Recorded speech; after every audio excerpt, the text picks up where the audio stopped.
வர்த்தக முடிவேசும் வளர் தமிழர் அனைவருக்கும் வணக்கம். எல்லோருக்கும் இந்த நாள் சீரும் சிறப்பும் செம்மையான நாளாக அமைய வாழ்த்துக்கள். எல்லோருக்கும் இன்னைக்கு ரொம்ப ரொம்ப ரொம்ப நல்ல நாளாகவே இருக்கும் அப்படின்ட்டு நினைக்கிறேன். இன்னைக்கு இந்த வீடியோவில் நம்ம எதை பற்றி பேச போகிறோம் அப்படின்னு பார்த்தீங்கன்னா, நிஃப்டி, பேங்க் நிஃப்டி மற்றும் சென்செக்ஸ் எக்ஸ்பைரி நாளைக்கு எப்படி இருக்கும், எந்த லெவல்லாம் ரொம்ப இம்பார்ட்டண்ட்டான லெவல்ஸ் அப்படிங்கிற விஷயங்களை இந்த வீடியோவில் நம்ம பேச போகிறோம். அதுக்கு முன்னாடி நம்ம சேனலுக்கு நீங்கள் புதுசாக வந்திருக்கீங்களா, சிம்பிள் ப்ரைஸ் ஆக்ஷன் பேஸ் பண்ணி டெய்லி ப்ரிடிக்ஷன், கீ லெவல்ஸ் மற்றும் ஸ்ட்ராட்டஜிஸ் அப்படின்ட்டு சிம்பிள் ப்ரைஸ் ஆக்ஷனையே ரொம்ப ரொம்ப ரொம்ப சிம்பிளாக சொல்லி கொடுத்துட்ருக்கோம். மறக்காமல் நம்ம சேனலை சப்ஸ்கிரைப் பண்ணிடுங்க. இதுதான் நம்மளுடைய WhatsApp premium training group. WhatsApp premium training குரூப்னா என்ன அப்படின்னு கேட்டிங்கன்னா, எளிமையான அடிப்படையான simple price action methods and ஸ்ட்ராட்டஜிஸை பயன்படுத்தி லைவ் மார்க்கெட்டில் எங்கெல்லாம் என்ட்ரி எடுக்கணும், எந்த அளவுக்கு டார்கெட் வைக்கணும், எந்த அளவுக்கு ஸ்டாப் லாஸ் வைக்கணும் அப்படிங்கிற விஷயங்களை லைவ் மார்க்கெட்லேயே சொல்லி தரதுனால உங்களால் நிறைய விஷயங்கள் கற்றுக்கவும் முடியும், அதே சமயம் சம்பாதிக்கவும் முடியும். இது ஒரு எஜுகேஷ்னல் சர்வீஸ் மட்டும்தான், இது ஒரு கால் சர்வீஸ் கிடையாது. நீங்கள் லைவ் மார்க்கெட் டைமில் சம்பாதிக்கணும், அதே சமயம் கற்றுக்கணும் அப்படின்ட்டு விருப்பப்பட்டீங்கன்னா நம்மளுடைய வாட்ஸ்அப் நம்பருக்கு கான்டாக்ட் பண்ணுங்கள். இன்றைக்கி நம்மளுடைய ப்ரிடிக்ஷனை நம்மளுடைய நிஃப்டியிலேருந்து ஸ்டார்ட் பண்ணலாம். இன்றைக்கி வீடியோ அப்படின்றது ப்ரிடிக்ஷனாக இருக்க போகிறது கிடையாது, ஒரு எக்ஸ்பெக்டேஷனாக ஒரு சில விஷயங்களை புரிஞ்சுக்கக்கூடிய வீடியோவாக தான் இருக்க போகுது. சரிங்களா? ஸோ இன்றைக்கி மார்க்கெட் என்ன பண்ணியிருக்காங்க அப்படின்னு பார்த்தீங்கன்னா, இந்த 21,875 அப்படின்ற புள்ளி ரொம்ப இம்பார்ட்டண்ட்டான புள்ளி. இந்த புள்ளியிலிருந்து மார்க்கெட் ரிவர்சல் நடக்கும் அப்படின்ட்டு சொல்லியிருந்தோம். ஸோ அதே போலவே மார்க்கெட் ரிவர்சல் ஆயிட்டாங்க. சரிங்களா? ஆயிட்டாங்க. கால் ஆப்ஷன் பையர்ஸ்லாம் வெறித்தனமாக இருக்காங்க. எல்லாம் எச்சரிக்கையாக இருங்க அப்படி இப்படின்னு கம்பெனியில் வச்சுருக்காங்க. நாளைக்கு மார்க்கெட்டு அப்படியே பறந்துரும் அப்படின்ட்டு நினச்சிட்டு இருக்க வேண்டாம். ஒரு சில விஷயங்களை நீங்கள் புரிஞ்சுக்கணும். இப்போது கேப் அப்பாக ஓப்பன் ஆகுது மார்க்கெட் அப்படின்ற பட்சத்தில் அங்கே உருவாகக்கூடிய பேட்டர்னை வைத்து நம்ம புட் ஆப்ஷன் பை பண்ணிக்கலாம். சரிங்களா? இங்கே கேப் அப்பாக ஓப்பன் ஆகுதுன்னு வைங்களேன், 22,300 அப்படின்ற லெவலில் நமக்கு ஒரு எம் பேட்டனோ அல்லது ஒரு ட்ரிபிள் டாப் பேட்டனோ, ஹெட் அண்ட் ஷோல்டர் பேட்டனோ அப்படி உருவாகுது அப்படின்றப்போ நமக்கு அதிகபட்சமாக 22,250 அப்படின்றது ஃபஸ்ட் டார்கெட்டாக வச்சுக்கலாம். அடுத்து 22,200. சரிங்களா? கேப் அப்பாக ஓப்பன் ஆகும்போது ஏன் அப்சைட் போகாதா அப்படின்னு கேட்டிங்கன்னா, நான் ஒரு ஃபால்ஸ் ஸ்டேட்மெண்ட்டை நான் தரக்கூடாது அப்படின்ட்டு நினைக்கிறேன். ஏன்னா ப்ரீவியஸாக ஒரு ஸ்ட்ராங்கான ரெசிஸ்டன்ஸோ ஸ்ட்ராங்கான சப்ளையோ எதுவுமே இந்த ரெசிஸ்டன்ஸுக்கு மேலே கிடையாது. ஸோ அதனால் அதுக்கு மேலே லைவ் மார்க்கெட்டில் உருவாகக்கூடிய வால்யூமை வைத்து தான் மார்க்கெட் இந்த அளவுக்கு மொமெண்டம் கொடுக்கும் அப்படின்ட்டு சொல்ல முடியும். நம்ம போஸ்ட் மார்க்கெட் ப்ரிடிக்ஷனில் அந்த மாதிரி தருவது தவறாகிவிடும். நம்ம சிம்பிள் ப்ரைஸ் ஆக்ஷனை பேஸ் பண்ணி ட்ரேட் பண்ணுறவங்க. ஸோ அதனால் நம்ம அந்த மாதிரி தரக்கூடாது அப்படின்றதுனால நான் அதை பற்றி எதுவும் பேச விரும்பல. இப்போ கேப் அப்பாக ஓப்பன் ஆகும்போது ஒரு ஐடியா கொடுத்தேன். என்ன ஐடியா கொடுத்தேன்? புட் ஆப்ஷன் சைடுக்கு தான் ஐடியா கொடுத்தேன். கால் ஆப்ஷன் ஏன் பை பண்ணக்கூடாது அப்படின்னு பார்த்தீங்கன்னா, எங்கே இந்த 21,870 ஆரம்பித்த மார்க்கெட்டு அப்படியே அப்பு 22,250 வரைக்கும் அப்படியே ஒரு ஸ்ட்ராங்கான ஒரு அப் மூமெண்டம், ஒரு ஸ்ட்ராங்கான அப் மூமெண்டம் கொடுத்துட்டாங்களே. அப்புறம் வேறு என்ன தான் நீங்கள் எக்ஸ்பெக்ட் பண்ணுறீங்க அப்படின்னு கேட்டிங்கன்னா, ஒரு குட் மார்க்கெட் எப்படி இருக்கணும், அதனுடைய ஸ்ட்ரக்சர் ஒரு அப்பான ஆறாங்க. அதுக்கப்புறம் ஒரு ஆப்பர்ச்சுனிட்டி கொடுக்கணும். மறுபடியும் இங்கே கால் ஆப்ஷன் பையர்ஸ் வருவாங்க, அல்லது பையர்ஸ் இங்கே மறுபடியும் வராங்க அப்படின்னா மறுபடியும் மார்க்கெட் அப்படியே அப் சைட் போகும். மறுபடியும் ப்ராஃபிட்டை புக் பண்ணுவாங்க, மறுபடியும் ஒரு டவுன், மறுபடியும் ஒரு அப் போகிறாங்கன்னா மறுபடியும் ஒரு டவுன். ஸோ இந்த மாதிரி தான் மார்க்கெட் இயங்கிட்டு இருக்கும். ஆனால் இன்னைக்கு பொறுத்த வரைக்கும் அப்படியே 21,875 அப்படியே ஒரு ஸ்ட்ராங்கான ஒரு அப் மூமெண்ட்டை கொடுத்துருக்கு. ஸோ கால் ஆப்ஷன் பையர்ஸ் எல்லாம் ரொம்ப ஸ்ட்ராங்காக வெறித்தனமாக வெறிகுண்டு இருப்பீங்க தான். ஆனாலும் நாம் ஒரு ரிட்ரேஸ்மெண்ட்டை எக்ஸ்பெக்ட் பண்ணணும். பிகாஸ் நாளைக்கு நியூ கான்ட்ராக்ட்லாம் ஓப்பன் ஆகுது இல்லைங்களா? ஸோ அப்படி நியூ கான்ட்ராக்ட்லாம் ஓப்பன் ஆகும்போது அங்கே ஒரு ரிட்ரேஸ்மெண்ட்டு தான் மார்க்கெட்டு ஒரு ரெஸ்ட் எடுக்கக்கூடிய மார்க்கெட்டாக தான் இருக்கும் அப்படின்ட்டு நான் நினைக்கிறேன். இப்போ நான் என்ன பண்ண போகிறேன் அப்படின்னு பார்த்தீங்கன்னா, ஃபிஃப்டினோச்சி ரிட்ரேஸ்மெண்ட்டை வைத்து இந்த அளவுக்கு மார்க்கெட் ரிட்ரேஸ்மெண்ட் எடுத்துக்கும் அப்படின்ட்டு எக்ஸ்பெக்ட் பண்ணுறேன். மார்க்கெட் நல்ல ஒரு ஃப்ளாட்டாக ஓப்பன் ஆகுதுன்னு வைங்களேன். 22,162 அப்படின்றது நமக்கு ஃபஸ்ட்டு இருக்கக்கூடிய சூப்பர் புல்லிஷ் லெவல். அதுக்கு முன்னாடி ஃபிபோனாச்சி ரிட்ரேஸ்மெண்ட்னா என்ன, இந்த லெவல்ஸுக்குலாம் என்னென்ன அர்த்தம் அப்படின்ட்டு நீங்கள் தெரிஞ்சுக்கணும் அப்படின்ட்டு விருப்பப்பட்டீங்கன்னா மேலே ஐ பட்டனில் லிங்க் கொடுக்குறேன், மறக்காமல் போய் பார்த்துட்டு வாங்க. ஸோ இந்த 22,162 அப்படின்ற புள்ளியில் மார்க்கெட் சப்போர்ட் எடுக்கிறாங்க. இங்கே இருந்து பேட்டர்ன் உருவாகுறாங்க, இங்கே கன்சாலிடேஷன் உருவாகுறாங்க அப்படின்னா மார்க்கெட் அப்சைட் போகும். சரிங்களா. அதிகபட்சமாக 22,250 வரைக்கும் போகலாம். 22,162 பிரேக் டவுன் பண்ணாங்க அப்படின்னா 22,107 வரைக்கும் 110 வரைக்கும் அதிகபட்சம் எக்ஸ்பெக்ட் பண்ணலாம். சரிங்களா. ஒரு ரிட்ரேஸ்மெண்ட் மார்க்கெட்டை எடுத்துக்கிறப்ப தான் அங்கே தான் மறுபடியும் பையர்ஸுக்கு வந்து ஆப்பர்ச்சுனிட்டி கிடைக்கும். அங்கே தான் நமக்கு வந்து ஒரு ஆப்பர்ச்சுனிட்டி மறுபடியும் வந்து அப்சைட் போவதற்கு வந்து கிடைக்கும். ஸோ அதனால் நான் வந்து ஒரு ரிட்ரேஸ்மெண்ட் மார்க்கெட்டாக நாளைக்கு இருப்பதற்கு வந்து வாய்ப்புகள் இருக்கும் அப்படின்ட்டு வந்து எக்ஸ்பெக்ட் பண்ணுறதுனால இந்த ப்ரிடிக்ஷனை கொடுக்குறேன். இதை நான் மறுபடியுமே வந்து சொல்லிக்கிறேன். சரிங்களா. ஸோ இந்த 22,162 ரிவர்சல் ஆகக்கூடிய மார்க்கெட் எப்பொழுது 22,252 மேலே ஒரு 15 ஒரு அரை மணி நேரமாவது ட்ரேட் பண்ணுறாங்க அப்படின்ற பட்சத்தில் மட்டும்தான் நம்ம நம்பி கால் ஆப்ஷன் சைட் போக முடியும். சரிங்களா. இந்த அளவுக்கு பெரிய மார்க்கெட்டுக்கு நல்ல ஒரு ரிட்ரேஸ்மெண்ட்டே கிடைக்கணும் அப்படின்ட்டு வந்து நினைக்கிறேன். அட்லீஸ்ட் வந்து 22,110 வரைக்கும் வரலாம். சரிங்களா. ஸோ இந்த அளவுக்காவது எடுத்துருச்சுன்னா தான் நல்ல ஒரு ரிட்ரேஸ்மெண்ட் அப்படின்ட்டு என்னுடைய எக்ஸ்பெக்டேஷன். ஸோ என்ன நடக்குது அப்படின்றத பொறுத்து வந்து பார்க்கலாம்.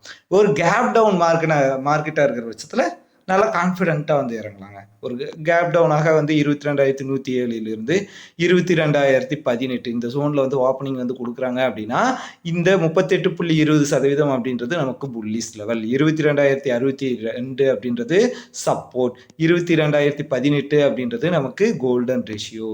ஸோ இந்த லெவல்ஸில் இருந்து எல்லாமே நமக்கு வந்து ஒரு ரிவர்சல் பேட்டர்ன்ஸ் கிடைக்கும் போது நம்ம வந்து என்ட்ரி எடுக்கலாம். சரிங்களா. அப்படி மார்க்கெட் வந்து ரிவர்சல் ஆகுது அப்படின்ற பட்சத்தில் இதே புல்லிஷ் ட்ரெண்டை கூட வந்து கண்டினியூஷன் பண்ணும். சரிங்களா. சரி, ஓகே. இந்த 22,018 இந்த லெவல் தான் ஃபைனலாக இருக்கக்கூடிய சப்போர்ட் லெவல். இதை தாண்டிச்சு அப்படின்னா நமக்கு ஃபர்தராக ஒரு செல்லிங் ப்ரெஷர் வருவதற்கு வாய்ப்புகள் இருக்குது அப்படின்றதையும் இந்த இடத்துல நான் சொல்லிக்க விரும்புகிறேன். அடுத்து நம்ம பார்க்க போகிறது பேங்க் நிஃப்டி. பேங்க் நிஃப்டியில் எப்படி வந்து ட்ரேட் பண்ணலாம் அப்படின்ட்டு பார்த்தீங்கன்னா பேங்க் நிஃப்டியோட கம்பேர் பண்ணும்போது அந்த அளவுக்கு பெரிய ஒரு அப் மூமெண்டம் இல்லை. சரிங்களா. நிஃப்டி ஒரு 10 அடி பாய்ஞ்சா பேங்க் நிஃப்டி ஒரு 100 அடி பாயும். ஆனால் இந்த அளவு இன்னைக்கு ஒன்றும் அந்த அளவுக்கு வந்து ஒரு பெரிய அளவுக்கு மொமெண்டம் இல்லை பேங்க் நிஃப்டியோட கம்பேர் பண்ணும்போது. சரிங்களா. ஸோ அப்படி பார்க்குறப்போ ஃபிபொனாச்சி ரிட்ரேஸ்மெண்ட்டை இந்த ஹையிலிருந்து இந்த லோ வரை ட்ராப் பண்ணிக்கிறேன். அப்படி ட்ராப் பண்ணும்போது மார்க்கெட் எக்ஸாக்டாக 46,975 அப்படின்ற புள்ளியில் ரிவர்சல் வந்து எடுத்திருக்காங்க. ஸோ இது நமக்கு இருக்கக்கூடிய ஃபர்ஸ்ட் கன்ஃபர்மேஷன். இரண்டாவது கன்ஃபர்மேஷன் என்ன அப்படின்னு பார்த்தீங்கன்னா இந்த புள்ளி இங்கிருந்து ஒரு பேட்டர்ன் உருவாகி இருக்கு. இங்கேருந்து வந்து ஒரு ரீடெஸ்ட் எடுக்கிறாங்க இல்லைங்களா. ஸோ இது வந்து ஒரு நெக்லைன். இது ஒரு ஸ்ட்ராங்கான சப்போர்ட்டாக இருந்து இப்போ ஒரு ஸ்ட்ராங்கான ரெசிஸ்டன்ஸாக மாறுகிறது. அப்படி பார்க்குறப்போ இங்கே இருந்து நம்ம வந்து ஒரு ரிட்ரேஸ்மெண்ட்டை வந்து எக்ஸ்பெக்ட் பண்ணுறோம். சரிங்களா. ஸோ அப்போ என்ன பண்ணலாம் அப்படின்னு பார்த்தீங்கன்னா ஃபிபொனாச்சி ரிட்ரேஸ்மெண்ட் தான் வந்து ட்ராப் பண்ண போகிறேன். இந்த லோவிலிருந்து இந்த ஹை வரை. சரிங்களா. டேயோடைய லோவிலிருந்து இப்போ எப்போ மார்க்கெட் முடிஞ்சதோ அந்த ஹை வரை வந்து ட்ராப் பண்ணிக்கிறோம். அப்படி பார்க்குறப்போ நமக்கு இது எல்லாமே ஸ்ட்ராங்கான சப்போர்ட் லெவல். 46,873, 46,786, 46,717, 46,647 இந்த வரைக்கும் இருக்குது. சரிங்களா. ஸோ மார்க்கெட் எப்பொழுது 46,873 அப்படின்ற புள்ளியில் சப்போர்ட் எடுத்துகிட்டு ரிவர்சல் ஆகிறாங்கன்னா சூப்பர் புல்லிஷ் லெவல். 46,873 சப்போர்ட் எடுக்க முடியல, பிரேக் டவுன் பண்ணிட்டாங்க அப்படின்னா அடுத்த சப்போர்ட் எங்க 46,786. இங்கே சப்போர்ட் எடுத்துகிட்டு ரிவர்சல் ஆகினாங்க அப்படின்னா 47,000 வரைக்கும் போகும். 47,000 பிரேக் அவுட் பண்ணால் தான் ஃபர்தராக அப்பும் போவதற்கு வந்து வாய்ப்புகள் இருக்குது. ஸோ நம்ம ஃபர்ஸ்ட் வந்து ரிட்ரேஸ்மெண்ட்டை பற்றி பார்த்துருவோம். 46,786 பிரேக் அவுட் பண்ணாங்கன்னா ஃபர்தராக டவுன்.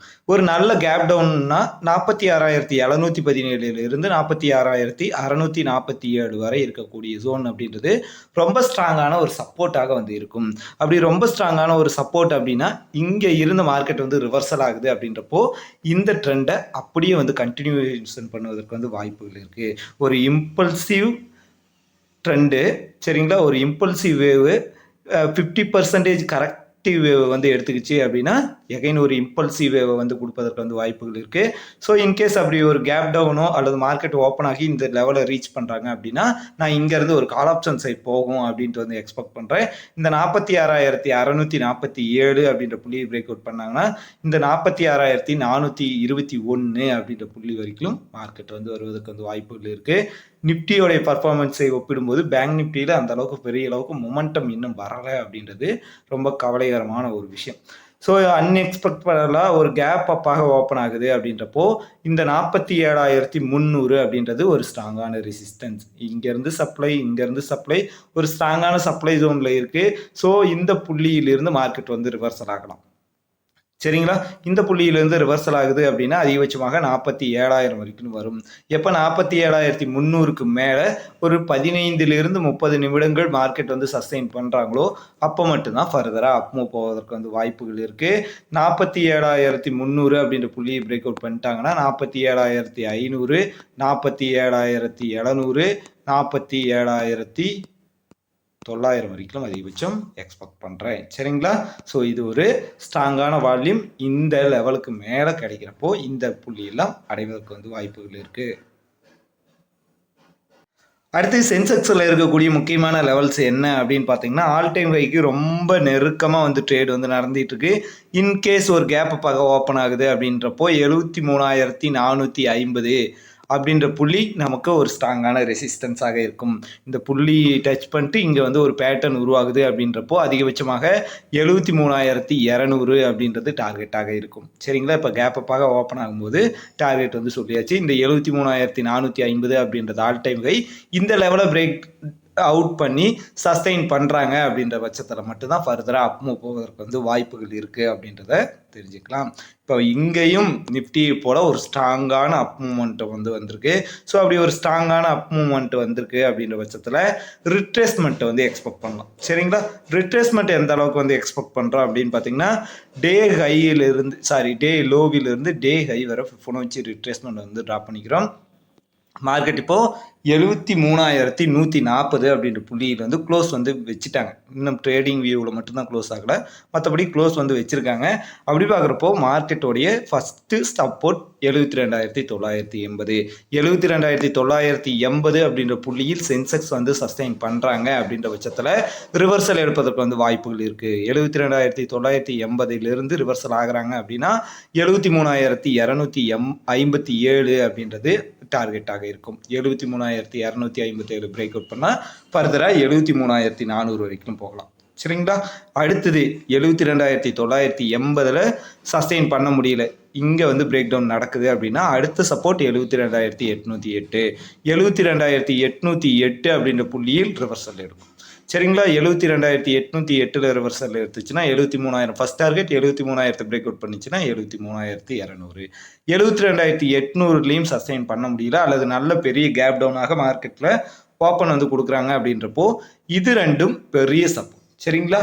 ஸோ இங்கே நமக்கு பேட்டர்னோ அல்லது வால்யூமோ உருவாகுது அப்படின்ற பட்சத்தில் இங்கே நம்ம வந்து கால் ஆப்ஷன் சைட் பிளான் பண்ணியிருக்கோம். சரிங்களா? 72,670 72,531 வரை இருக்கக்கூடிய புள்ளியில் நமக்கு இங்கேருந்து வந்து ரிவர்சல் எடுக்கிறாங்க அப்படின்ற பட்சத்தில் மார்க்கெட் ஃபர்தராக ஒரு அப் மூவ் வந்து போவதற்கு வந்து வாய்ப்புகள் ரொம்ப ரொம்ப அதிகமாக இருக்குது. 72,531 அப்படின்ற புள்ளியை பிரேக் அவுட் பண்ணுறாங்க அப்படின்ற பட்சத்தில் தான் நமக்கு இந்த புட் ஆப்ஷன் சைடு வருவதற்கு வந்து சான்சஸ் இருக்குது. என்னதான் கேப் டவுனாக ஓப்பன் ஆனாலும் அதை மட்டும் வந்து ஞாபகத்தில் வச்சுக்கோங்க. இந்த 72,670 531 வரை இருக்கக்கூடிய ஜோனில் மார்க்கெட் வந்து ரிவர்சல் எடுக்கிறாங்க அப்படின்னா இங்கே ஒரு ஸ்ட்ராங்கான ஒரு இம்பல்சிவ் வந்திருக்கு. இங்கே கரெக்ஷன் எடுத்துக்கிறாங்க அல்லது ப்ராஃபிட் புக்கிங் வந்து நடந்துருச்சு அப்படின்னா அப்படியே ட்ரெண்ட் கண்டினியூஷன் நடப்பதற்கு வந்து வாய்ப்புகள் இருக்குது. ஸோ